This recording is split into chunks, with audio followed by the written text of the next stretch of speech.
بات چیت کرنے سے بچتے ہوئے ممکن ہوا تو بیان کی تعظیم کی نیت سے دو زانوں بیٹھ کر بیان سنوں گا. جن کے لیے ممکن ہو وہ دو زانوں بیٹھ جائیں انشاءاللہ. جتنی دیر بابرکت باادب بیٹھیں گے تو اور برکتیں ملیں گی.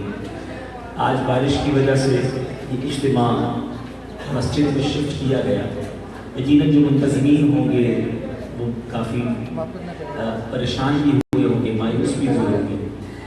لیکن اس طرح کے جو معاملات ہیں اس میں بھی ہمارے لیے بہت زبردست درس ہے کہ بعض اوقات ہم بہت ساری پلاننگ کر لیتے ہیں، بڑے ہمارے ارادے پختہ ہوتے ہیں اور اتنے بجے یہ ہو جائے گا، اتنے بجے یہ ہو جائے گا، تو اس طرح یہ انتظام ہوگا اور ہم بڑی طرح تیاری کریں گے. لیکن وہی ہوتا ہے جو منظور ہوگا. اس میں بھی ہمیں درس لینا چاہیے. مولا علی رحمہ اللہ تعالی وجہ الکریم کا ایک بڑا شاندار قول ہے. آپ فرماتے ہیں میں نے اپنے ارادوں کے ٹوٹنے سے اپنے رب کو پہچانا. یعنی ہم کچھ بھی کر لیں، اتنی پلاننگ کر لیں. بعض اوقات کچھ لوگوں کی فلائٹس بک ہوتی ہیں، کچھ لوگوں کے ویزے لگ جاتے ہیں، کچھ لوگوں کے باہر نئے ملک میں اپارٹمنٹ بک کر لیے جاتے ہیں، اپائنٹمنٹ سیٹ ہو جاتے ہیں. بندہ کہتا ہے پہنچنا ہے، پہنچنے کے بعد یہ کام کرنا ہے، پھر اگلی فلائٹ لینی ہے. اتنے بھی یاد کرو اگر نہیں ہو اچانک کیسا مسئلہ آتا ہے اس کا پیچ آؤٹ رہ جاتا ہے. اور یہ سب کے لیے درس ہے، یہ آپ سب کی زندگی میں ہوا ہوگا.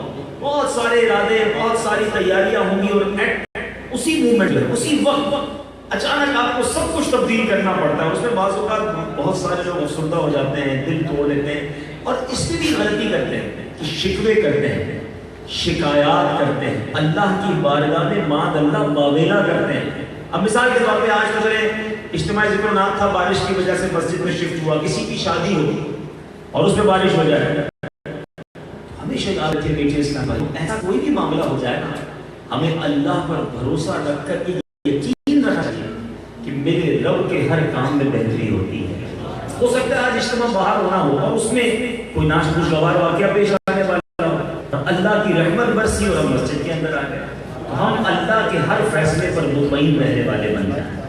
بیان تو کچھ اور تھا، بات کہیں اور نکل گئی. لیکن ایک اور مجھے بہت پیاری بات یاد آئی کہ ایک بات افریقہ کے ایک ملک میں میرا جانا ہوا تو وہاں ایک صاحب تھے، انہوں نے کہا کہ ہمارا ایک بہت بڑا پروجیکٹ بن رہا ہے تو آپ چلے ہوا کرنے.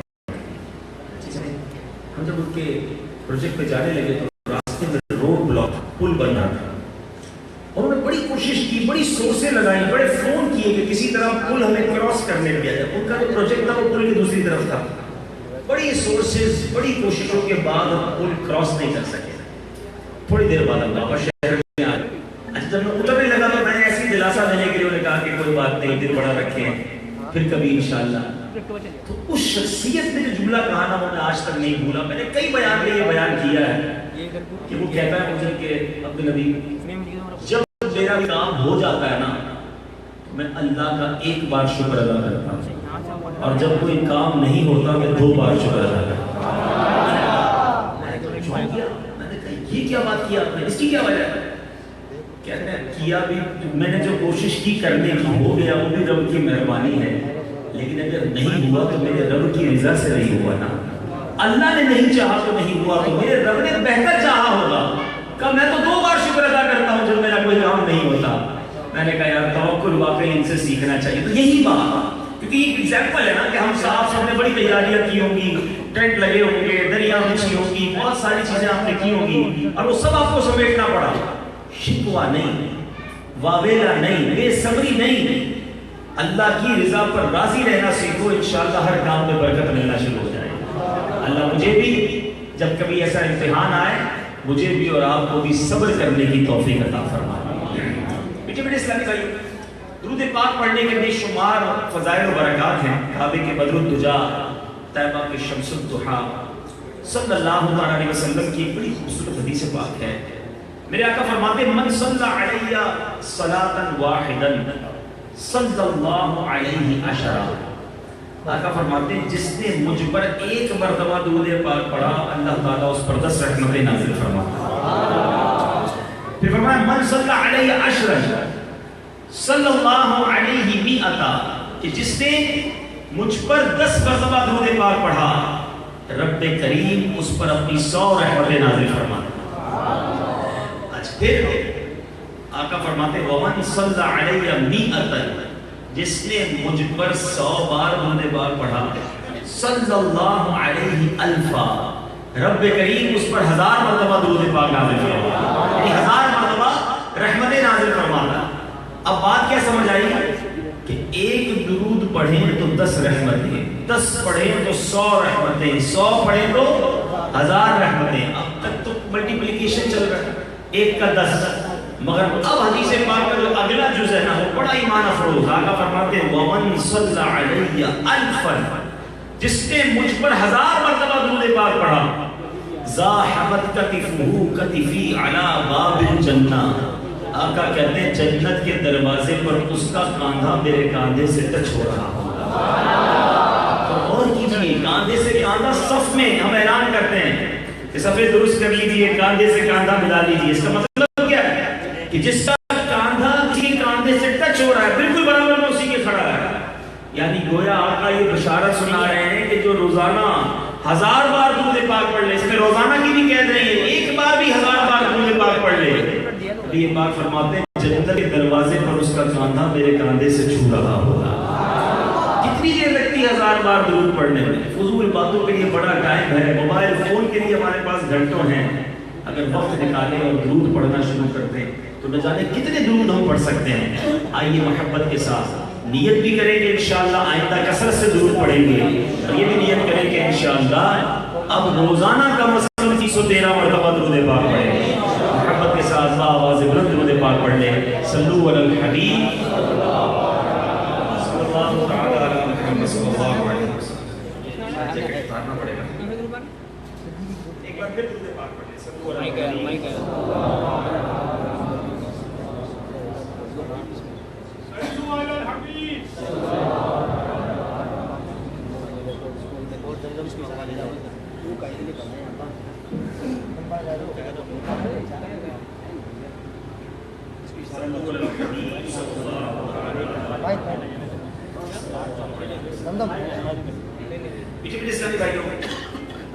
آج کس موضوع پر ہم نے میرے پھول لینے ہیں؟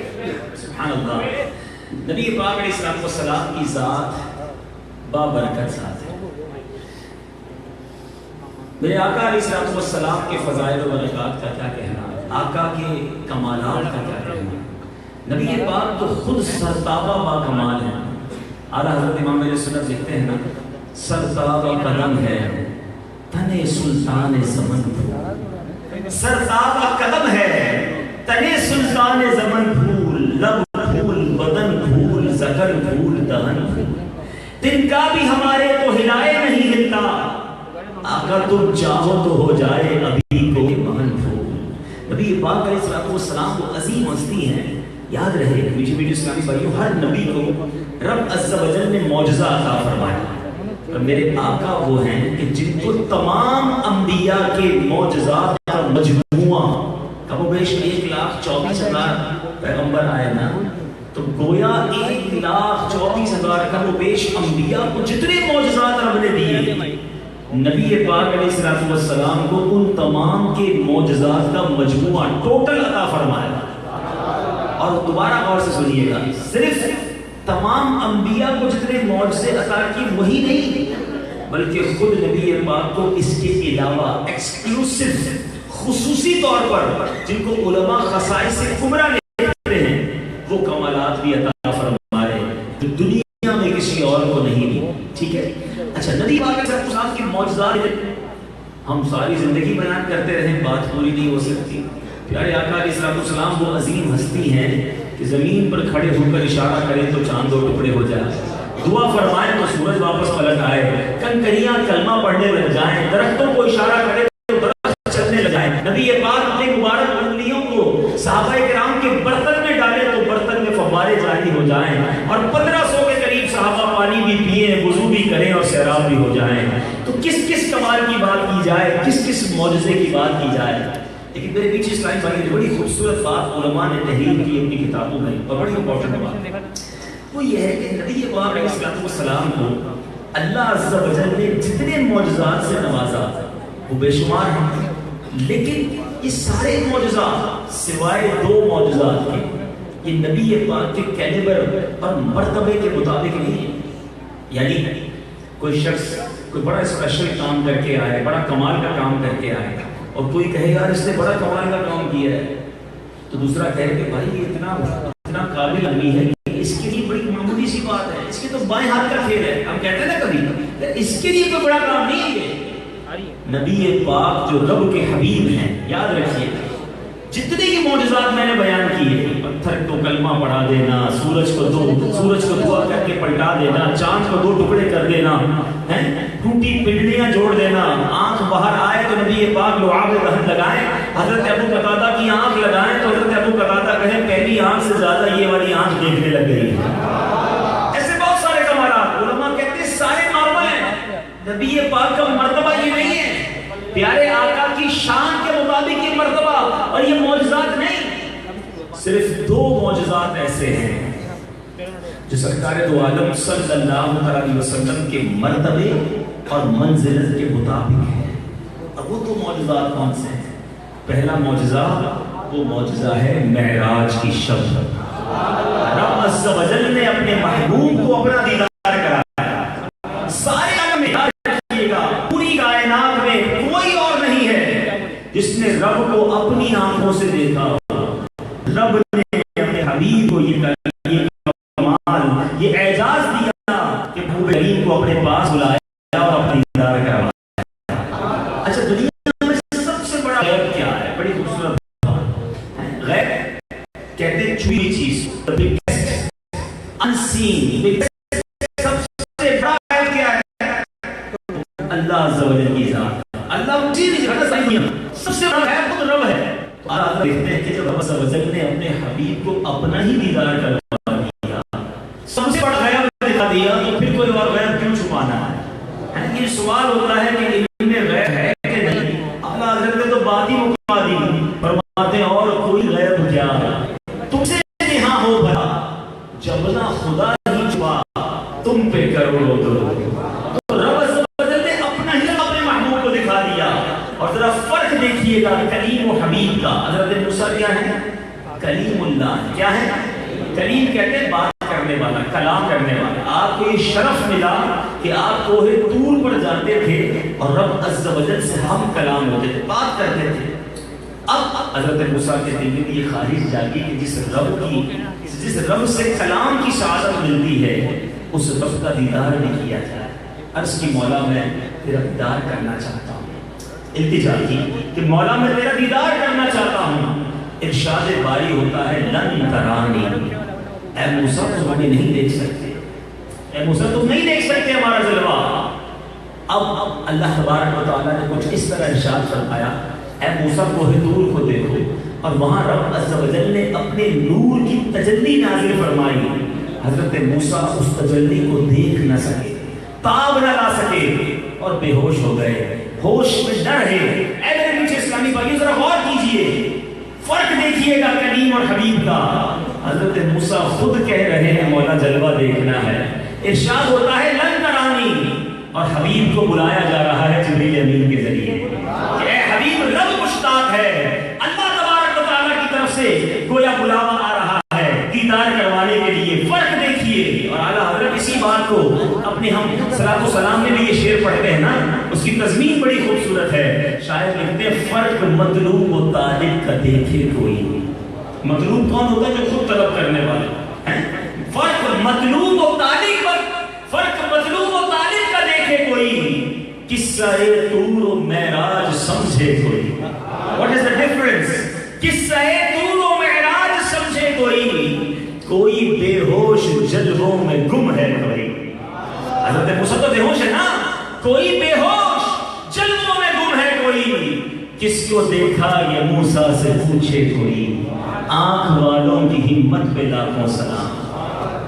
تو نبی پاک علیہ السلام کو معراج کی شب یہ اعزاز دیا گیا جو کسی اور کو زمانے میں نہیں ملا. رب عز و جل نے اپنا دیدار کروایا. کس شان سے بلایا؟ جنتی سواری براق بھی آتی ہے, جبریل امین بھی آتے ہیں, نبی پاک کی بارگاہ میں التجا کرتے ہیں اور بلایا جاتا ہے. اللہ حضرت ایک اور شعر میں لکھتے ہیں نا، تبارک اللہ شان تیری تجھی کو زیبا ہے بے نیازی، کہیں تو وہ جوش نرانی کہیں تقاضے وصال کے تھے، کہ کہیں تو منع کیا جا رہا ہے اور کہیں خود بلایا جا رہا ہے۔ اے میرے نیچے اسلامی بھائیوں، امام عشق و محبت اعلیٰ حضرت اسی سفر معراج کی بات کرتے ہوئے چاند سے بڑی پیاری بات کرتے ہیں، فرماتے ہیں چاند تو بڑا خوبصورت ہے مگر تیرے چہرے پر ایک داغ ہوئی ہے۔ آپ نے بھی دیکھا ہوگا چاند جب 14 کا چاند ہو تو اس میں ایک داغ ہوتا ہے جو اس کی خوبصورتی میں تھوڑا سا یوں سمجھے اسے متاثر کرتا ہے۔ اعلیٰ حضرت کہتے ہیں چاند تجھ سے غلطی ہو گئی، نبی پاک معراج کی رات تیرے پاس سے ہی تو گزرے تھے، آسمانوں پر آئے تھے نا، تیرے پاس ہی سے تو گزرے تھے، تھوڑی سی نبی پاک کے قدموں سے لگی ہوئی خاک اٹھا کر اپنے چہرے پر مل لیتا تیرے داغ بھی دھل جاتے ہیں۔ ابھی تو میں نے اس شعر کا مطلب بتایا، اب شعر کو سنو تو ایمان تازہ ہو جائے گا۔ کیا لکھتے ہیں؟ ستم کیا کیسی مت کٹی تھی، کمر وہ خاک ان کے رہ گزر تھی، ستم کیا کیسی مت کٹی تھی، کمر وہ خاک ان کے رہ گزر تھی، اٹھا نہ لایا کہ ملتے ملتے یہ داغ سب دیکھنا مٹے تھے۔ اللہ کہتے ہیں جو ستاروں کو دیکھ رہے ہو نا، اس کی ٹمٹماہٹ، عاشق ہوتا ہے نا اس کو ہر خوبصورتی میں نبی کی یاد آتی ہے، کہتے ہیں جو ستارے چمک رہے ہیں ایسے نہیں چمک رہے۔ نبی پاک کو جب معراج کی رات دھولا بنایا جا رہا تھا، اس رات جو غسل دیا گیا اور اس غسل مبارک کے جو قطرے ٹپک رہے تھے، تاروں نے اپنے کٹوروں میں ان قطروں کو سنبھال لیا، یہ اسی کی چمک دمک ہے۔ اعلیٰ حضرت لکھتے ہیں وہی تو اب تک چھلک رہا ہے، وہی تو جو بن ٹپک رہا ہے، نہانے میں جو گرا تھا پانی کٹورے تاروں نے بھر لیے۔ اچھا نبی پاک کے جب مبارک قلبوں کو غسل دیا گیا، قلبوں کا جو دھون تھا اس کا کیا بنا؟ آئے آئے اعلیٰ حضرت سے پوچھو۔ لکھتے ہیں بچا جو تلووں کا ان کے دھون، بناؤ جنت کا رنگ و روغن، بچا جو تلووں کا ان کے دھون، بناؤ جنت کا رنگ و روغن، جنہوں نے دولہا کی پائی اتر وہ پھول گلزار نور کے۔ بہرحال معراج کی شب میرے نبی علیہ السلام کو وہ معجزہ عطا کیا گیا جو کسی کو نہیں ملا مرتبہ، رب عز و جل نے اپنے حبیب کو اپنا جلوہ دکھایا۔ ٹھیک ہے، اب آتے ہیں اور بڑے معجزے کی بات، اور سب سے بڑی بات یہ ہے کہ وہ اعظم المعجزات ہے، the biggest miracle، سب سے بڑا معجزہ۔ اور مزید کمال کی بات یہ ہے کہ باقی معجزے ہم دیکھ نہیں سکے نہ ہم نے سورج کا پلٹنا دیکھا، نہ چاند کا دو ٹکڑے ہونا دیکھا، نہ نبی پاک کے جھولے میں آقا کا انگلی کے اشارے سے چاند کھلونا بنانا دیکھا، نہ ہم نے حضرت ابو ہریرہ کا وہ پیالہ دیکھا کہ جس پیالے سے 70 صحابہ نے دودھ پی لیا، پیالہ پھر بھی بھرا رہا۔ ہم نے تو یہ سارے واقعات سنے ہیں اور سنتے ہیں تو ایمان تازہ ہو جاتا ہے۔ تو اب جس معجزے کی میں بات کرنے جا رہا ہوں وہ آج بھی ہمارے ساتھ موجود ہے، ہم آج بھی اسے محسوس کر سکتے ہیں، ہم آج بھی اس کی برکتیں لے سکتے ہیں، اور وہ سب سے بڑا معجزہ ہے، اور وہ کیا ہے؟ قرآن مجید، فرقان حمید۔ یہ وہ معجزہ ہے، اب میرے آقا علیہ السلام کو رب عز و جل نے وہ کتاب عطا فرمائی کسی اور کو نہیں ملی، اور اس کی حفاظت کا انتظام کیسا کیا؟ آج 1450 سال کے قریب وقت گزر چکا ہے، زبر زیر پیش کا فرق بھی نہیں آیا، اس کتاب میں زبر زیر پیش کا بھی فرق نہیں ہے۔ اور دوسری بات یہ کہ نبی پاک علیہ السلام کہ اس کمال کو دیکھیے، اس کتاب کے کمال کو دیکھیے کہ آج دنیا میں کوئی ایک کتاب بندہ پڑھ لے، 2 بار پڑھ لے، 3 بار پڑھ لے، ٹھیک ہے، تو جب 2-3 بار بھی پڑھ لے بندہ بور ہو جاتا ہے، کہتا ہے 4 بار پڑھ لی کتاب اب لائبریری میں رکھ دو، قرآن کا کمال یہ ہے 1000 بار پڑھے ہر بار نیا لطف دیتا ہے. جس کو سمجھ نہیں آتا اچھا پڑھنے والا مل جائے تو تلاوت کرتا رہے, سننے والے کی آنکھوں میں آنسو آ جائے. اللہ نے حفاظت کا انتظام کیسا کیا کہ 5-6 سال کا بچہ جس کی مادری زبان اردو, میری, پنجابی کوئی اور زبان ہوتی ہے مگر وہ عربی کا قرآن پورا یاد کر لیتا ہے. یہ قرآن کا اعجاز ہے اور یہ قرآن ہمارے درمیان ہے. نبی پاک علیہ السلام کا یہ معجزہ بھی ہے, ہمارے لیے تحفہ بھی ہے. مگر سوال یہ ہے کہ ہم اس قرآن سے کتنی محبت کرتے ہیں, ہم اس قرآن کو کتنا پڑھتے ہیں, اس سے کتنی برکتیں حاصل کرتے ہیں. اے میرے نیچے اسلامی بھائیوں, کیا ہمیں معلوم ہے کہ قرآن میں ہمارے لیے کیا کیا موجود ہے, کیسے کیسے واقعات ہیں, پچھلی قوموں کے کیسے کیسے امیزنگ ہسٹوریکل ایونٹ ہیں. آج لوگ ڈائجسٹ پڑھتے ہیں, ناول پڑھتے ہیں, کہانیاں پڑھتے ہیں, پچھلی قوموں کے واقعات پڑھتے ہیں جس میں بعض اوقات غلط باتیں بھی لکھی ہوتی ہیں, پڑھنے کا کوئی ثواب بھی نہیں. قرآن پڑھیں تو قرآن کے قصے اتنے اعلیٰ ہیں کہ پڑھیں تو باتیں پتہ چلیں اور حیرت ناک کہانیاں بھی ہوں اور پڑھتے جائیں اور ثواب کماتے بھی جائیں. لیکن قرآن سے ہم دور ہیں. ہمارے علماء نے ہمارے لیے آسانی بھی تو کر دیا, ترجمہ بھی کر دیا, آسان اردو, تفسیریں بھی لکھ دی, مگر پھر بھی ہمارے پاس ٹائم نہیں ہے. اے میلاد بنانے والوں, غوث پاک کی 11ویں بنانے والوں, میں آپ سب کو جو غوث پاک کے محبین بیٹھے کیونکہ مہینہ 11ویں کا چل رہا ہے, غوث اعظم کو قرآن سے جتنی محبت تھی 15 سال تک روزانہ غوث پاک نے ایک قرآن پاک ختم کیا, ہر روز ایک قرآن. اور قادری کہلانے والا 11ویں بنانے والا پورا سال قرآن ختم نہ کرے. میرے آقا روزانہ جبریل امین جب تشریف لاتے, جب تشریف لاتے قرآن کا دور فرمایا کرتے, اور جب صحابہ کے درمیان ہوتے کبھی نبی پاک خود قرآن تلاوت کرتے اور کبھی صحابہ سے کہتے رب کا کلام سناؤ. اے نبی پاک کے چاہنے والوں, 11ویں منانے والوں, ہم کتنا قرآن پڑھتے ہیں. اور میں آج قرآن پاک کا ایک واقعہ بھی آپ کے لیے لے کر آیا. یہ ایک واقعہ, ورنہ قرآن میں جا بجا ایسے ایسے واقعات ہیں کہ عقلیں حیران ہو جاتی ہیں. قرآن میں کئی واقعات تو وہ ہیں میرے نیچے اسلامی بھائیوں جو پچھلی قوموں کے واقعات ہیں, پچھلی قوموں کے جو عذاب ان پر نازل ہوئے, انہوں نے غلطیاں کی, وہ تمام چیزیں اللہ نے کھول کھول کر ہمارے لیے بیان فرمائی تاکہ ہم وہ غلطیاں نہ کریں اور درس حاصل کریں. لیکن آج جس واقعے کو میں نے آپ کو سنانا ہے, یہ ایک واقعہ ایسا ہے جو ہوا تو پہلے ہے لیکن اس کا ایک بہت بڑا تعلق ہمارے مستقبل سے بھی ہے. یعنی ایک واقعہ ہونا بھی باقی ہے. قرآن جس کے بارے میں بتاتا ہے, یہ سورہ کہف قرآن پاک کی وہ سورت ہے جو 15ویں پارے کے اختتام میں اور 16ویں پارے کے شروع میں ہے. یہ سورہ کہف ہر جمعے کو پڑھنی چاہیے. احادیث میں مفہوم ملتا ہے جو ہر جمعے کو سورہ کہف پڑھے اگلے جمعے تک اس کے لیے روشن نور لکھ دیا جاتا ہے. پھر بھی نہیں پڑھتے. اچھا, سورہ کہف میں ہے کیا؟ کہف کہتے ہیں غار کو, تو غار والوں کا اس میں واقعہ ہے جو اصحاب کہف کہلائے. اور اس سورت میں صرف اصحاب کہف کا واقعہ نہیں, بڑا امیزنگ, بڑا عجیب و غریب واقعہ ہے سورہ کہف, اصحاب کہف کا. اس کے بعد دوسرا واقعہ حضرت خضر علیہ السلام اور حضرت موسیٰ علیہ السلام کے درمیان ملاقات کا واقعہ ہے. وہ بھی بڑی عجیب و غریب ملاقات ہے. اس کے بارے میں بڑے پیارے پیارے مدنی پھول قرآن کے ذریعے ملتے ہیں.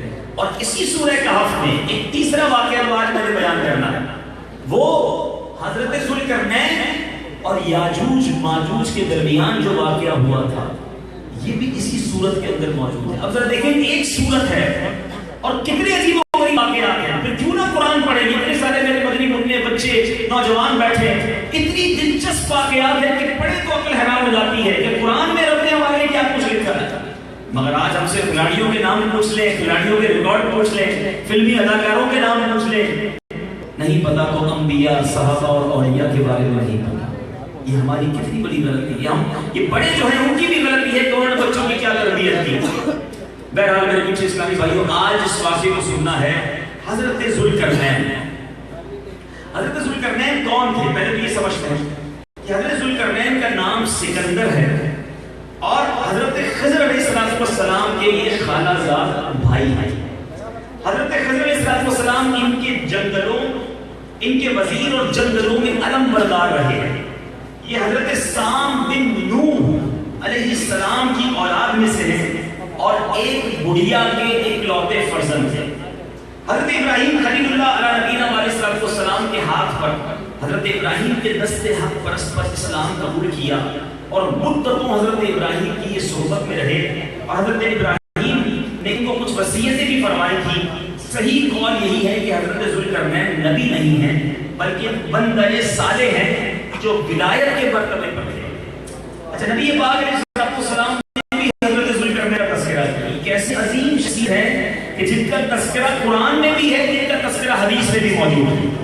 نبی پاک علیہ السلام نے فرمایا کہ ذوالقرنین دو سینگوں والے, ذوالقرنین کہتے ہیں دو سینگ والا, اس کے لقب سے یہ مشہور ہوئے اور اس کی وجہ یہ ہے کہ انہوں نے دنیا کے دو سینگوں یعنی دنیا کے دو کناروں کا چکر لگایا.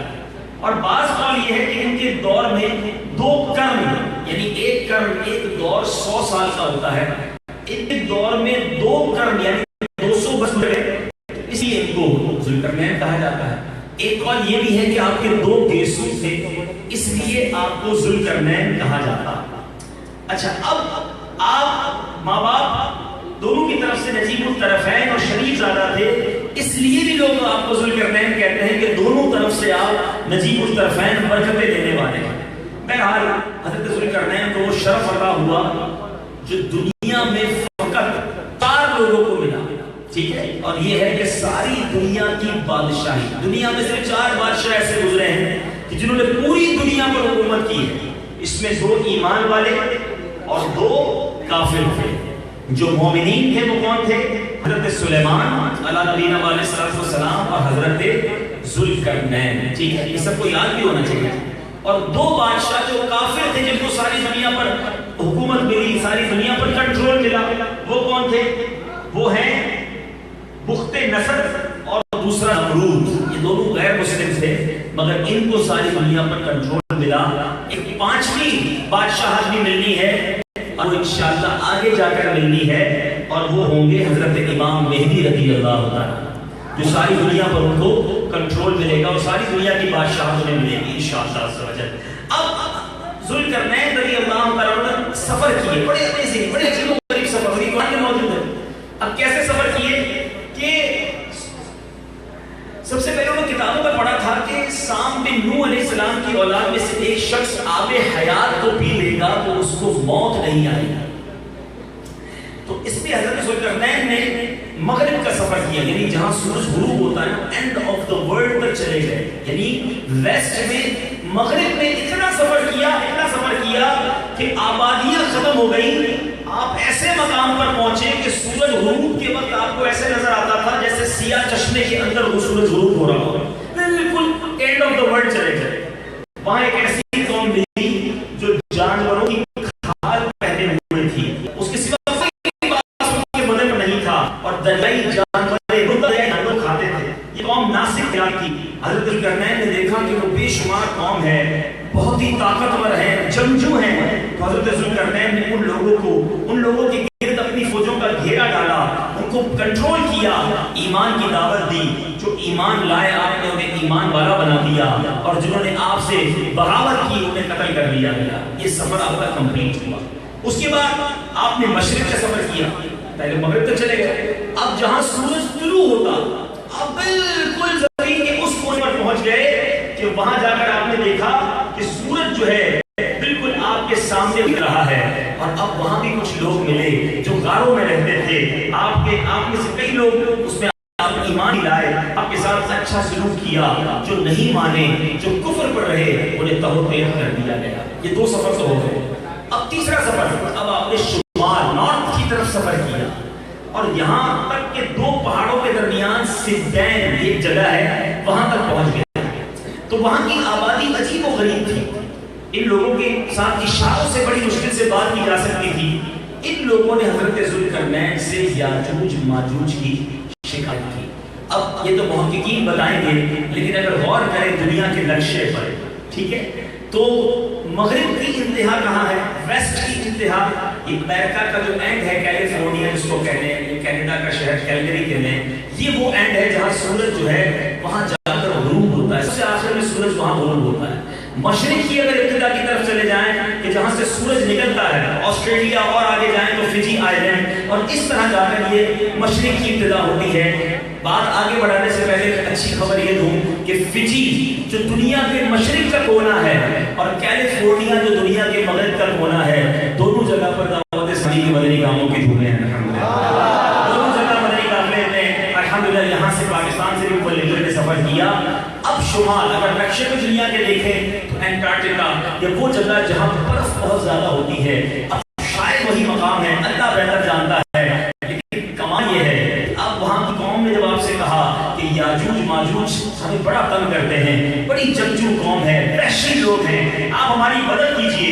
اب میرے پیچھے اسلامی بھائیوں ان کے بارے میں ذرا سنیں کہ کیسا گروہ تھا۔ یہ یافس بن نوح علیہ السلام کی اولاد میں سے ایک فسادی گروہ ہے اور ان لوگوں کی تعداد بہت ہی زیادہ ہے۔ یہ قرآنی تفسیر قرآن سے آپ کو واقعہ سنا رہا ہوں۔ اور یہ لوگ بڑا کے جنگجو، وحشی اور جنگلی ہیں، بالکل جانوروں کی طرح رہتے ہیں۔ موسم ربیع یہ لوگ اپنے غاروں سے نکل کر تمام کھیتیاں اور سبزیاں کھا جاتے ہیں باہر کے موسم میں، اور خشک چیزوں کو لاد کر لے جاتے تھے۔ آدمیوں، جنگلوں، جنگلی جانوروں، یہاں تک کہ سانپ، بچھو، گرگٹ، ہر چھوٹے بڑے لوگ کھا جاتے ہیں۔ حضرت ذوالقرنین سے لوگوں نے فریاد کی کہ حضور ہمیں بچائیں، یہ تو فصل بھی کھا جاتے ہیں، جانور بھی کھا جاتے ہیں، پانی بھی پی جاتے ہیں، بچتے کچھ نہیں ہے۔ تو اب آپ نے کہا کہ لوگوں نے ہم سے کچھ پیسے لے لیں کہ ہماری مدد کریں۔ آپ نے کہا اللہ نے مجھے بڑا مال دیا ہے، اب تم جسمانی محنت سے مدد کرو۔ اب دنیا کی عجیب غریب دیوار پائیں گے، قرآن موجود ہے جس کو سد سکندری کہا گیا۔ سد کہتے ہیں دیوار، سد سکندری۔ حضرت سکندر بزرگ کرنا ہے، رضی اللہ عنہ کا نام سکندر بھی تھا۔ اب یہ دیوار بڑی کیسے طرح غور سے سنیے گا۔ آپ نے کیا کیا؟ دونوں پہاڑوں کے درمیان آپ نے بنیاد کھدوائی۔ جب پانی نکل آیا، اتنا کھدوایا کہ پانی نکل آیا، تو پھر آپ نے پگھلائے تانبے کے گارے سے اس پر پتھر جمائے، لوہے کے تختے نیچے اوپر چن کر ان کے درمیان لکڑی اور کوئلہ بھرا دیا اور اس میں آگ لگوا دی۔ اس طرح یہ پہاڑ کی بلندی تک دیوار بنائی گئی اور ان دونوں پہاڑوں کے درمیان کوئی جگہ نہ چھوڑی گئی۔ پھر پگھلایا ہوا تانبا دیوار میں پگھلا دیا گیا، تو یہ سب ملا کر ایک کانکریٹ نہایت مضبوط دیوار بن گئی۔ اس طرف یاجوج ماجوج رہ گئے، اس طرف یہ قوم تھی، اور اب یہ قوم سکون کے ساتھ رہنے لگی۔ اے میرے پیچھے اسلامی بھائیوں، قرآن مجید فرقان حمید میں یہ واقعہ بڑی تفصیل سے سورہ کہف کے اندر موجود ہے، لیکن اب جو میں نے بات بیان کے شروع میں کہی تھی کہ یہ واقعہ تو ہو چکا، مگر اسی واقعے کی ایک کڑی باقی ہے جو قیامت سے پہلے ہونی ہے۔ یہ بڑی اہم بات ہے۔ یاجوج ماجوج ختم نہیں ہو گئے، قوم آج بھی ہے، کہاں ہے رب جانے۔ حدیث پاک میں نبی پاک علیہ السلام کو فرماتے ہیں کہ یاجوج ماجوج جو ہیں یہ روزانہ اس دیوار کو توڑتے ہیں۔ جو انگریزی کے اسٹوڈنٹس ہیں نا، انٹرنیٹ کو جو سرچ کرتے ہیں وہ دیکھیے گا، گوگ مگوگ، یہ آج بھی دنیا صرف یہ اسلام میں نہیں ہے، یاجوج ماجوج کو صرف مسلمان ہی نہیں مانتے اس واقعے کو، یہ اور آسمانی کتابوں میں بھی اور مذاہب کتابوں میں بھی لکھا ہے، اور وہ بھی کہتے ہیں کہ گوگ مگوگ جو ہے، یاجوج ماجوج جو ہیں، انہوں نے آنا ہے اور یہ قیامت سے پہلے آنا ہے۔ تو بہرحال یہ دیوار روزانہ توڑتے ہیں، میرے آقا فرماتے ہیں، اور محنت کرتے کرتے توڑنے کے قریب پہنچ جاتے ہیں۔ ان میں سے کوئی کہتا ہے کہ چلو کل پھر آ کر توڑیں گے، لیکن جب دوسرے دن آتے ہیں پھر دیوار ویسے ہی بن جاتی ہے، اللہ کی مدد سے دیوار پھر پوری ہو جاتی ہے، پھر سارا دن کھولتے ہیں، شام ہو جاتی ہے، ٹوٹنے کے قریب رہ جاتی ہے۔ انہی کا کوئی شخص کہتا ہے چلو کل پھر توڑیں گے، لیکن کل پھر آتے ہیں، پھر وہ دیوار ایسے ہو جاتی ہے۔ یہ نہ جانے ہزاروں سال سے، کیونکہ حضرت ذوالقرنین کو آئے ہوئے ہزاروں سال ہو چکے ہیں یہ واقعہ، تو کب روزانہ یہ محنت جاری ہے۔ مگر نبی پاک فرماتے ہیں کہ جب خدا کے اس دیوار، خدا کے حکم سے، حدیث کا مضمون ہے، اس دیوار کے ٹوٹنے کا وقت آئے گا، اس دیوار کے جب ٹوٹنے کا وقت آئے گا تو ان میں سے پھر کوئی کہے گا کہ چلو انشاءاللہ کل اس دیوار کو توڑ ڈالیں گے۔ نبی پاک فرماتے ہیں انشاءاللہ کہنے کی برکت سے یہ ثمرہ ملے گا کہ دوسرے دن دیوار ٹوٹ جائے۔ یہ بات یہاں روک کر مدنی پھول کیا ملا کہ کسی کام کو پورا کرنا ہے تو انشاءاللہ ساتھ کہا کریں۔ میں ایک بار جہاز میں تھا، کچھ دنوں پہلے کی بات ہے، تو صاحب کوئی تھے ساتھ بیٹھے تھے، جہاز اڑنے والا تھا، تو شاید اپنے گھر والوں کو کہہ رہے تھے کہ میں 5 بجے پہنچ جاؤں گا۔ میں نے کہا یار صاحب انشاءاللہ بھی کہہ دو، ہم یہ کیوں کہیں کہ میں یہ کر لوں گا، میں پہنچ جاؤں گا، میرا کام ہو جائے گا۔ نہیں، اللہ کے نام کو شامل کرو تو برکت سے پورا ہو جائے گا. میں کر دوں گا، میری حیثیت کیا ہے؟ رب کی رحمت شامل ہوگی تو ہو جائے گا. تو ہمیشہ اپنی زبان پر دیکھیں نا انشاءاللہ کہنے کا فائدہ کیا ہے؟ سب سے پہلے تو ذکر اللہ ہو گیا، میرے رب کا نام میری زبان پر آ گیا، اور میرے ہر کام میں کیوں نہ میں اپنے رب کے نام کو شامل کروں. تو بہرحال وہ انشاءاللہ کہیں گے. حدیث میں آیا کہ اب دیوار ٹوٹ جائے گا. جب دیوار ٹوٹے گی آقا فرماتے ہیں قیامت کے قرب کا منظر ہوگا، قیامت آنے والی ہوگی. دیوار ٹوٹنے کے بعد یاجوج ماجوج نکل پڑیں گے اور زمین میں ہر طرف فتنہ و فساد اور قتل و غارت کریں گے. چشموں اور تالابوں کا پانی پی جائیں گے اور جانوروں اور درختوں کو کھا ڈالیں گے. زمین پر ہر جگہ پھیل جائیں گے. مکہ مکرمہ، مدینہ طیبہ اور بیت المقدس، ان تینوں شہروں میں یہ داخل نہ ہو سکیں گے. پھر حضرت عیسیٰ علیہ السلام کی دعا سے ان لوگوں کی گردنوں میں کیڑے پیدا ہو جائیں گے اور یہ سب ہلاک ہو جائیں گے. چنانچہ قرآن مجید میں اللہ ارشاد فرماتا ہے ایک اور مقام پر، پارہ 7 سورہ انبیاء آیت نمبر 96، بسم اللہ الرحمن الرحیم، حتی اذا فتحت یاجوج ومأجوج وهم من كل حدب ينسلون. ترجمہ کنز الایمان، یہاں تک کہ جب کھولے جائیں گے یاجوج و ماجوج وہ ہر بلندی سے ڈھلکتے ہوں گے. اے میرے پیچھے اسلامی بھائیوں، نبی پاک علیہ السلام کی حدیث بھی آپ نے سنی. حضرت مفتی امجد علی اعظمی صدر الشریعہ کے جو صاحب صدر الشریعہ وہ کیا لکھتے ہیں کہ بعد قتل دجال حضرت عیسیٰ علیہ السلام کو حکم ہوگا کہ مسلمانوں کو کوہ طور پر لے جاؤ. کیوں؟ کہ ایسے لوگ ظاہر ہوں گے یاجوج ماجوج جس سے لڑنے کی کسی کے پاس طاقت نہیں ہوگی. تو مسلمان سیکیور ہو کر کوہ طور پر چلے جائیں گے اور پھر یاجوج ماجوج ظاہر ہوں گے. اس قدر کثیر ہوں گے، ذرا سنیے گا، اس قدر کوانٹٹی زیادہ ہوگی کہ یہ جماعت بحر طبریہ ایسے سمندر کے پاس سے گزرے گی جو 10 میل کا ہوگا، اتنا بڑا ہوگا. مگر جب دوسری جماعت گزرے گی تو پہلا قافلہ اتنا بڑا ہوگا کہ پانی پی کر گزرے گا. دوسری جماعت آئے گی تو لگے گا یہاں پہلے کبھی دریا تھا ہی نہیں. 10 میل لمبا دریا بحر جو ہے پی کے ختم کر دیں گے. پھر فرمایا قتل و غارت گری سے جب فرصت پائیں گے، ساری دنیا میں جب قتل و غارت گری کر لیں گے نا، تو پھر پتہ ہی کیا کریں گے؟ پھر کہیں گے کہ چلو زمین والوں کو تو قتل کر لیا، اب آسمان والوں کو قتل کریں. یہ کہہ کر اپنے تیر آسمان کی طرف پھینکیں گے. خدا کی قدرت کے اوپر سے تیر واپس آئیں گے نا، وہ خون والے آئیں گے. تو یہ کہیں گے کہ دیکھو معاذ اللہ کہ ہم نے آسمان والوں کو بھی قتل کرنا شروع کر دیا. انہی اپنی حرکتوں میں مشغول ہوں گے اور حضرت عیسیٰ علیہ السلام پہاڑوں پر محسوس ہوں گے، یہاں تک کہ ان کے نزدیک دائیں کے سر کی وہ بقعت ہوگی جو آج تمہارے نزدیک 100 اشرفیوں کی نہیں. اس وقت حضرت عیسیٰ علیہ السلام اپنے ہمراہیوں کے ہمراہ دعا کریں گے، اللہ تعالیٰ یاجوج ماجوج جو ہوں گے ان کی گردنوں میں کیڑے پیدا کر دے گا. ایک دم وہ سب کے سب مر جائیں گے. ان کے مرنے کے بعد جب حضرت عیسیٰ علیہ السلام پہاڑوں سے گزریں گے، دیکھیں گے کہ تمام زمین اتنے لوگ ہوں گے کہ پوری زمین ان کی لاشوں سے اور بدبو سے بھری پڑی ہے. ایک بارش زمین بھی خالی نہیں ہوگی. اس وقت حضرت عیسیٰ علیہ السلام اللہ کی بارگاہ میں پھر دعا کریں گے. اللہ تعالیٰ ایک قسم کے پرندوں کو بھیجے گا، وہ ان کی لاشوں کو جہاں اللہ چاہے گا اٹھا کر پھینک آئیں گے. ان کے تیر کمان اور ترکش، ذرا غور کیجیے گا، جو تیر کمان اور ان کے سامان ہوگا نا 7 برس تک مسلمان چلائیں گے. اتنی بڑی تعداد ہوگی کہ 7 سال لگیں گے اس کو جلانے کے لیے، جب جا کر ختم ہوں گے. اور اس کے بعد میرے پیچھے اسلامی بھائیوں پھر ایک بارش ہوگی، برکت والی بارش ہوگی جو اس تمام گند کو صاف کر دے گی اور زمین پھر ہری بھری ہو جائے گی. ہے میرے پیچھے اسلامی بھائیوں یہ ایک واقعہ، اس کی چند جھلکیاں میں دیکھ رہا تھا کہ جب میں یہ بیان کر رہا تھا آنکھیں کھلی کی کھلی تھی، کان سماعت کی طرف لگے ہوئے تھے کہ آگے کیا ہوگا، پھر کیا ہوگا. آپ یہ واقعہ سنتے جا رہے تھے، دلچسپی بڑھتی جا رہی تھی. میں سمجھانا نہیں چاہتا یہ ہے میرے رب کا کرم. کیوں نہیں پڑھتے، کیوں نہیں سیکھتے؟ ارے یہ ایک واقعہ سنایا میں نے آپ کو.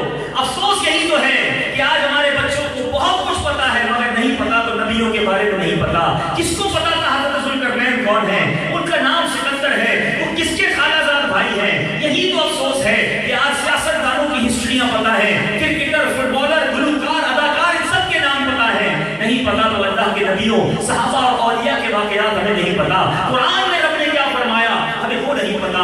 اے میرے میٹھے اسلامی بھائیوں، میں آج آپ کے دل پہ دستک دینے آیا ہوں کہ جس نبی کا آپ نے کلمہ پڑھا ہے، جس نبی کے معجزات ان کا ایمان تازہ کرتے ہو، ارے اسی نبی نے ہمیں قرآن عطا کیا ہے۔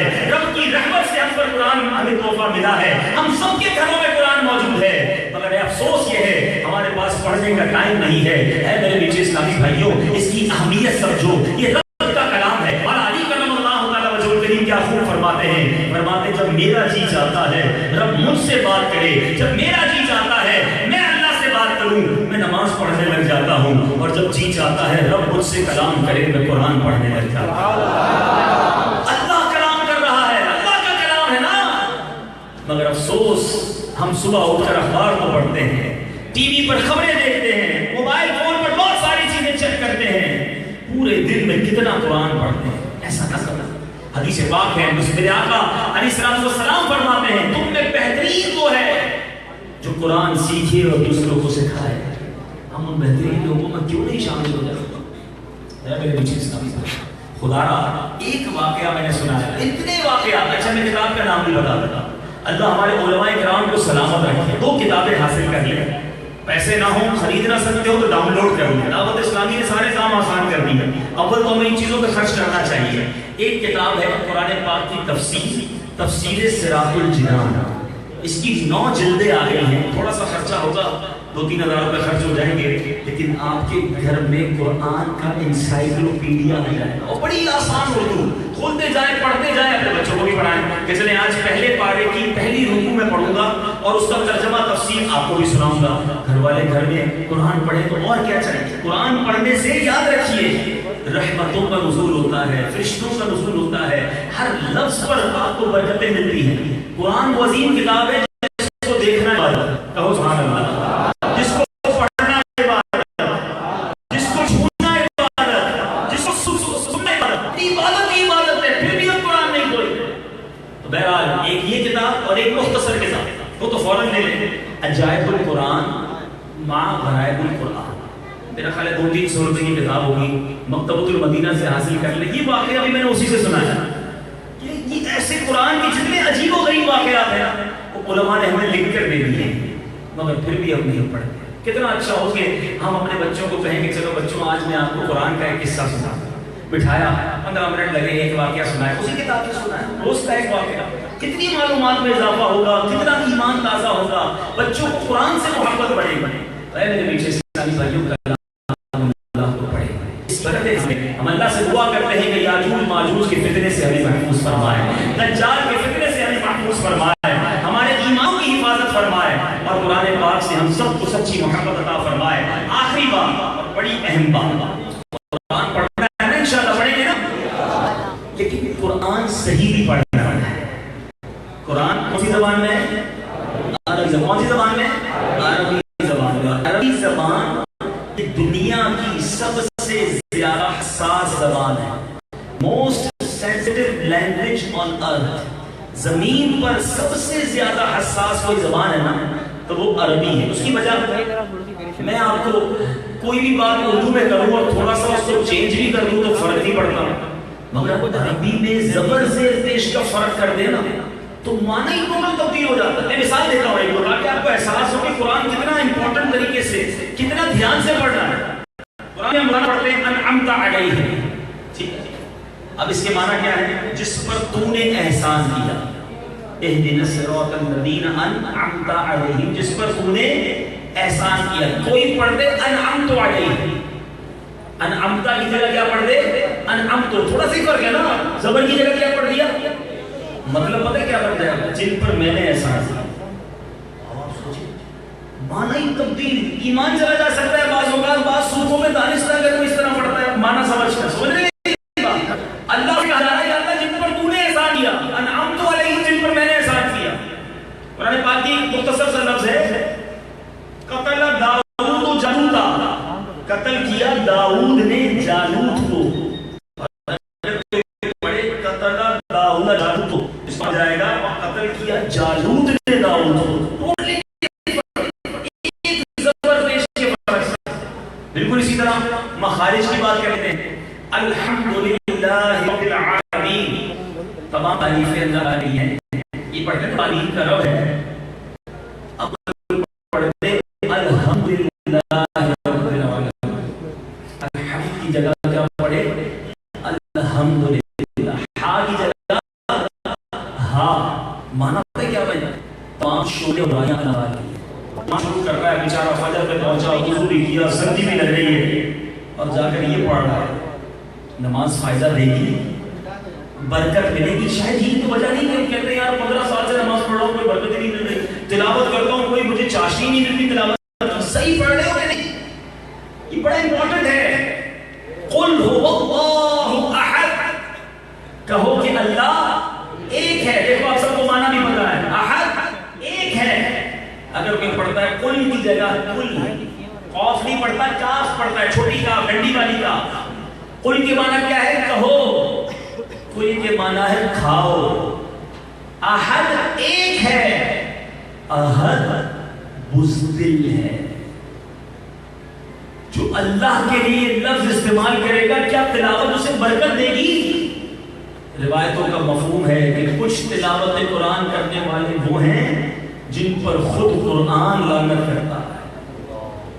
آپ بتاؤ, قرآن بھی پڑھ رہے, قرآن ہی لعنت کر رہا ہے, رانگ پڑھ رہے, غلط پڑھ رہے, نہیں سمجھ رہے, اور کہتے نہیں جناب آپ نے دنیا کی ساری چیزیں سیکھی. میں آپ سے سوال کرتا ہوں, ڈرائیونگ سیکھنی تھی, آپ نے ڈرائیور کو جوائن کیا. کمپیوٹر سیکھنا تھا, کمپیوٹر انسٹیٹیوٹ میں گئے. ٹائپنگ سیکھنی تھی, ٹائپنگ انسٹیٹیوٹ میں گئے. قرآن سیکھنے کے لیے کس نے سیکھا؟ سوچئے نا. بچپن میں کوئی باجی نے پڑھا دیا, کسی کو پتہ نہیں کون سے قاری صاحب نے پڑھایا, مخارج کا بیڑا غرق ہو رہا ہے, وہی پڑھ لے. ایسا نہ کرو. اللہ کا کلام ہے, اس کی تعظیم ہے, اس کی توقیر ہے, اس کا ادب ہے, اور اس کو اسی کے طریقے کے مطابق مجھے اور آپ کو پڑھنا ہوگا. شیطان بڑا مردود ہے. جب ایسی باتیں کرتے نا, شیطان کہتا ہے یار یہ دیکھو مولوی صاحب اتنی مشکل باتیں کر رہے ہیں, تھوڑا بہت فرق سے کیا ہو جاتا ہے؟ اللہ اتنی سختی تھوڑی ہوتی ہے اسلام میں, تھوڑا بہت ہی ہے نا مسئلہ. پڑھتے تو ہیں قرآن. اصل میں ہماری بہت ساری باتیں پہلے ہمیں سمجھانا مشکل تھا. اب جب سے ٹیکنالوجیز آئی ہیں نا, سمجھانا بڑا آسان ہو گیا. سب کے پاس ہی موبائل ہے, اور موبائل میں ڈال دیں کوئی پاسورڈ آپ, ٹھیک ہے, آپ چھوٹے ABCD سے پاسورڈ ڈال دیں. اور میں آپ کو کہتا ہوں یار ABCD مثال کے طور پہ آپ نے پاسورڈ ڈالا ہے AJKL, مثال دیتا ہوں, تو یار یہ جو آپ نے بڑے نمبر سے بڑے ABCD سے ڈالا, اس کو چھوٹے سے لکھ کر کھول لیں پاسورڈ. آپ کہیں نہیں بھائی, اگر کیپس میں لکھا ہے تو کیپس میں لکھنا ہوگا, اسمال میں لکھا ہے تو اسمال میں لکھنا ہوگا, ورنہ موبائل نہیں کھولنا. اچھا اس میں نقطے کا اضافہ کر لیں, بیچ میں چھوٹا سا نقطہ لگا لیں. آپ کہیں گے نہیں نقطہ لگائیں گے پھر بھی نہیں کھولے گا. اچھا تھوڑا اسپیس دیتے چلیں, لکھے وہی AJKL, تھوڑا بیچ میں اسپیس دے دیں. نہیں بھائی اسپیس بھی نہیں چلے گا. ویب سائٹ کا پاسورڈ ہو, ای میل کا پاسورڈ ہو, موبائل کا پاسورڈ ہو, لاکر کا پاسورڈ ہو, مکھی پہ مکھی بٹھانی پڑے گی. جب تک جو لکھا پہلے لکھا تھا وہی لکھنا پڑے گا. تمہارا موبائل پاسورڈ جب تک ٹھیک نہ ہو تو نہیں کھلے گا. رب کا کلام جیسے پڑھو چلے گا. اب اس ٹیکنالوجی نے سکھا دیا کہ جناب دنیا میں جس چیز کو اصول کے مطابق کرنا ہے ویسے ہی کرنا ہوگا. یہ رب کا مبارک کلام ہے, ٹائم نکالیں, سیکھ لیں. میرے آقا نے فضیلت بھی کیسی بیان کی ہے, قرآن پڑھتے جاؤ انشاءاللہ دل میں رحمت و سکون نازل ہونا شروع ہو جائے گا. گھر میں برکتیں ہوں گی, روزی میں برکت ہوگی, بیماریاں دور ہو جائیں گی. لیکن پراپر تو پڑھے نا. تو اے میرے پیچھے اسلامی بھائی گھبرائیے نہیں. دعوت اسلامی کا کمال یہ ہے کہ پرابلم بھی بتایا جاتا ہے, پرابلم کا سولوشن بھی دیا جاتا ہے. میں صرف مسئلہ بتا کر نہیں جاؤں گا, آپ کو مسئلے کا حل بھی بتاؤں گا, لیکن آپ نیت کر لیں کہ انشاءاللہ قرآن صحیح پڑھنا ہے. یہ آج باقی نیت کریں, ٹھیک ہے. اب صحیح کہاں سے پڑھیں؟ دعوت اسلامی جو ہے نا, یہ تبلیغ قرآن و سنت کی غیر سیاسی عالمگیر تحریک ہے. جتنا خوبصورت نظام میرے شیخ طریقت امیر اہل سنت نے دعوت اسلامی کے ذریعے قرآن کی فروغ کا, قرآن کو گھر گھر پہنچانے کا دیا ہے, میں نہیں سمجھتا پورے زمین پر کسی اور تنظیم نے اتنا شاندار انتظام کیا ہو. آپ کو جان کر خوشی ہوگی کہ پوری دنیا میں 2500 سے زیادہ مدرسے, 2500 طلبہ نہیں, 2500 سے زیادہ مدرسے بنا دیے, مدرسۃ المدینہ, جس میں الحمدللہ 1,15,000 سے زیادہ مدنی منیاں قرآن پاک کی مفت تعلیم حاصل کر رہے ہیں. اور کارکردگی کیا ہے, ایک پچھلے سال کی کارکردگی دوں تو 4,000 سے زیادہ مدنی منیوں نے حفظ اور ناظرہ دعوت اسلامی کے مدرسے سے کمپلیٹ کیا ایک سال میں. ٹھیک ہو گیا. اب یہ ہو گیا مدنی منوں کے نظام، آپ سکھائیے۔ دوسرا بڑے کہاں جائیں، سفید داڑھی ہو گئی، اب قرآن مدرسے میں بچوں کے ساتھ پڑھیں؟ نہیں، آپ کی آسانی کے لیے ساری دنیا میں دعوت اسلامی نے مدرسۃ المدینہ بالغان بنا دی ہے۔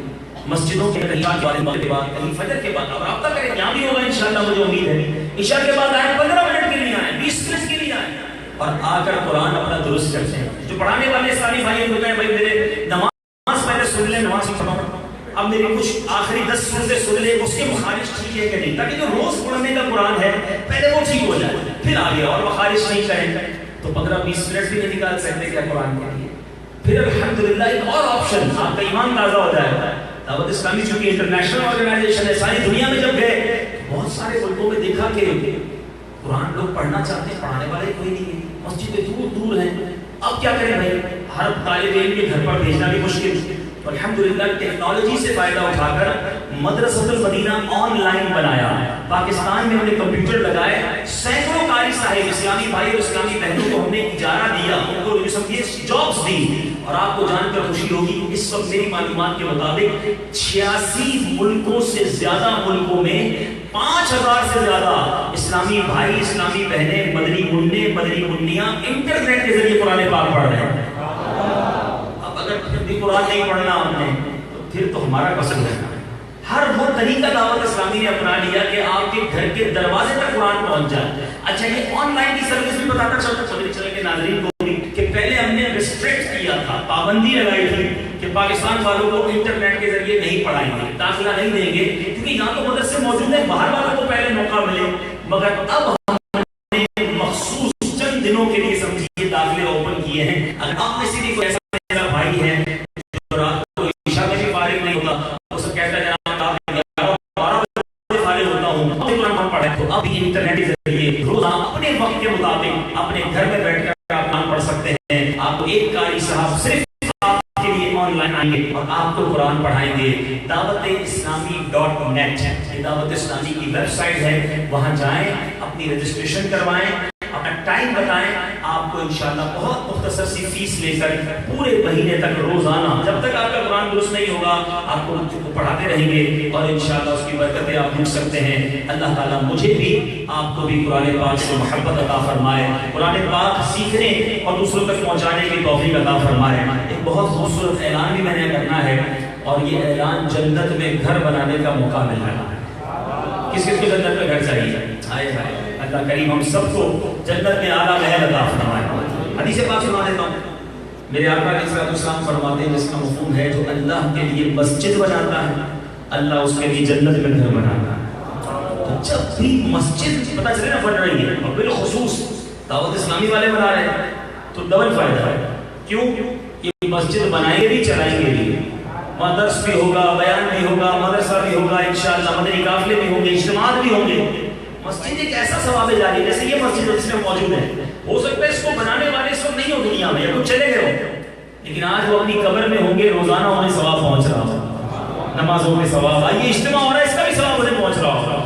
یہ وہ انویسٹمنٹ ہے جس میں نقصان ہے ہی نہیں۔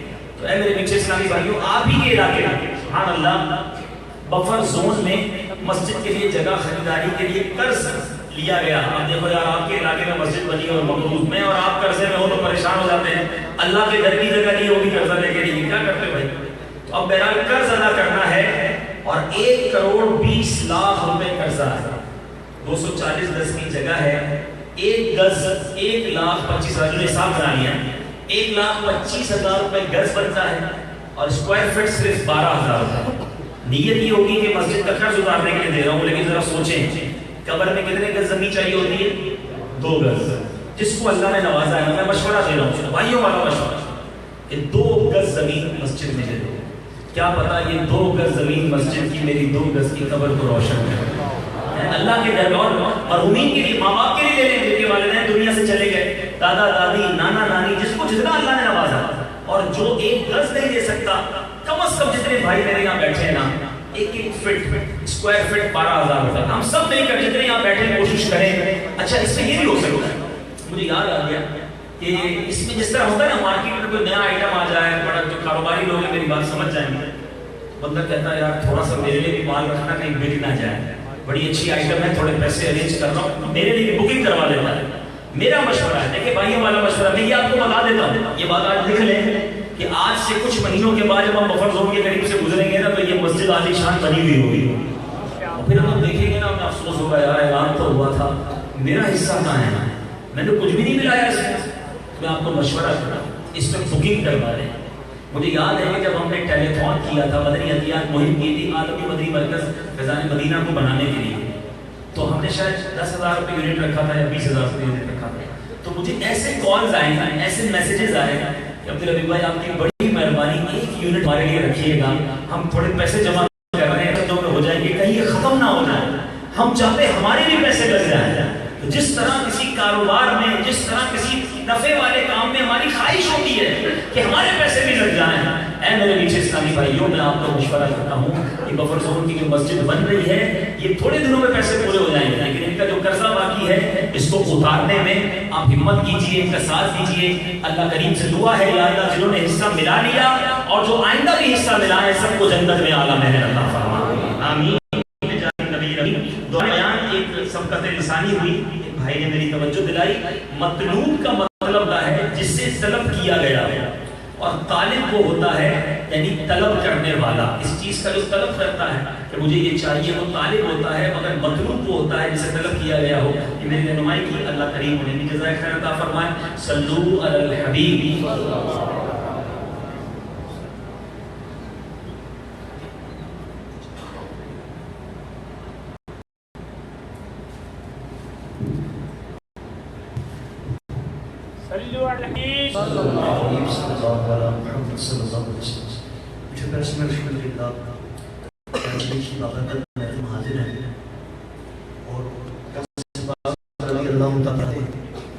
کہ میرا کوئی بھی مرید بغیر توبہ کیا نہیں لائے گا. الحمدللہ ہماری خوش نصیبی ہے کہ حاجی صاحب وکیل اطلاع ہیں، اور یہ امیر جو تمکین بھی بناتے ہیں. جو اسماعیلی کسی صاحب کے مرید نہیں ہے ان سے میری مرضی کیا ہے کہ وہ حاجی صاحب کے ذریعے میرے اس کو مزید ہو جائیں اور امیر رسول کے ذریعے وہاں سے پاک رحم اللہ عنہ کے مرید میں. اور جو کسی اور چیز کے مرید ہیں وہ چاہیں تو طالب والے کو انشاءاللہ ایک اپنے پیر صاحب کا بھی فیض ملے گا اور امیر رسول کی برکت بھی ملتی رہے گی. حاجی صاحب سے مدد کی جائے کہ ہم سے کو ضرور کریں.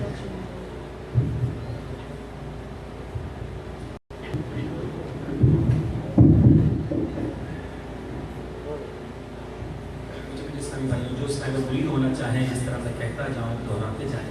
بسم اللہ الرحمن الرحیم. الصلاة والسلام علیک یا رسول اللہ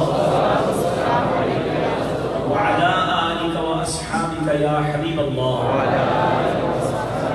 لا الہ الا اللہ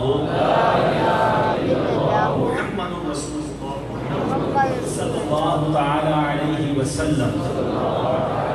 توبہ کرتا ہوں میں اپنے تمام پچھلے گناہوں سے، اور ارادہ کرتا ہوں میں کہ آئندہ شریعت پر چلوں گا، بد مذہبوں اور برے لوگوں کی صحبت سے بچتا رہوں گا، نماز روزے کی پابندی کرتا رہوں گا، والدین کی نافرمانی، جھوٹ، غیبت، چغلی، وعدہ خلافی، گالی گلوچ، فلمیں ڈرامے، گانے باجے، بے پردگی وغیرہ وغیرہ گناہوں سے بچتا رہوں گا.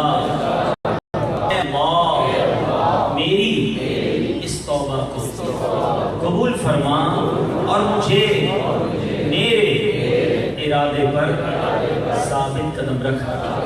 مرید ہوتا ہوں میں خاندان عالی شان قادریہ، رضویہ، عطاریہ میں نے اپنا ہاتھ آپ کے ذریعے سے شیخ طریقت امیر اہل سنت کے ہاتھ میں دیا، اور ان کے ذریعے سرکار بغداد حضور غوث پاک رضی اللہ تعالی عنہ کے ہاتھ میں دیا۔